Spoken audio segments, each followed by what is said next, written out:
Hello friends, welcome to our channel. ரொம்ப டேஸ்டா முட்டை குழம்பு எப்படி செய்யுதுன்னு பார்க்கலாம் வாங்க. 2 மீடியம் சைஸ் தக்காளியை மிக்ஸியில் அரைச்சி எடுத்துக்கலாம்.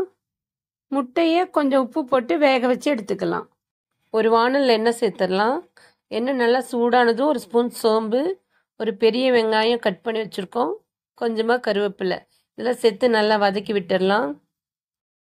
வெங்காயம் நல்லா வதங்கினதும் ஒரு ஸ்பூன் இஞ்சி பூண்டு பேஸ்ட் சேர்த்துடலாம். நல்லா பச்சை வாசனை போகிற வரைக்கும் நல்லா வதக்கிடலாம். இது நல்லா வதங்கினதும் நம்ம அரைச்சி வச்சுருக்க தக்காளி பேஸ்ட்டு இதோடய சேர்த்துடலாம். தக்காளி நல்லா வதங்கி எண்ணெய் பிரிஞ்சு வரணும். மிளகாய்த்தூள், மல்லித்தூள், மஞ்சத்தூள், கரம் மசாலா நம்ம காரம் எவ்வளோ தேவையோ அந்த அளவுக்கு இந்த பவுடர்லாம் எடுத்துக்கலாம். தக்காளி நல்லா வதங்கி எண்ணெய் பிரிஞ்சு வந்ததும் இந்த பொடியெல்லாம் சேர்த்துக்கலாம். ஸ்டவ்வை மீடியம் ஃப்ளேமில் வச்சு இந்த பொடியெல்லாம் சேர்த்துடலாம். இதை நல்லா வதக்கி விடலாம்.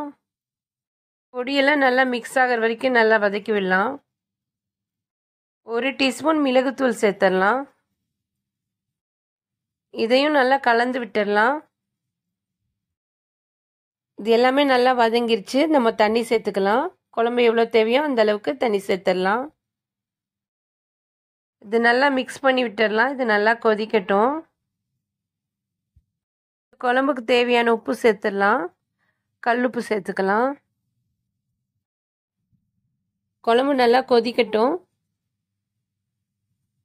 நம்ம வேக வச்சுருக்க முட்டையை தோல் எடுத்துட்டு நல்லா 2 பக்கம் கீரல் போட்டு வச்சிடலாம். இந்த குழம்பு நல்லா கொதித்ததும் ஒன்று ஒன்றா சேர்த்துக்கலாம். இது ஒரு கொதி வந்ததும் கொத்தமல்லி தழை சேர்த்து ஸ்டவ் ஆஃப் பண்ணிடலாம். ரொம்ப டேஸ்டான முட்டை குழம்பு ரெடி ஆயிடுச்சு. நீங்களும் இதே மெத்தடில் ட்ரை பண்ணி பாருங்கள் ஃப்ரெண்ட்ஸ். நம்ம சேனலை இது வரைக்கும் சப்ஸ்கிரைப் பண்ணாதவங்க சப்ஸ்கிரைப் பண்ணுங்கள், லைக் பண்ணுங்கள். இந்த வீடியோ உங்களுக்கு பிடிச்சிருந்தா ஷேர் பண்ணுங்கள். தேங்க்யூ.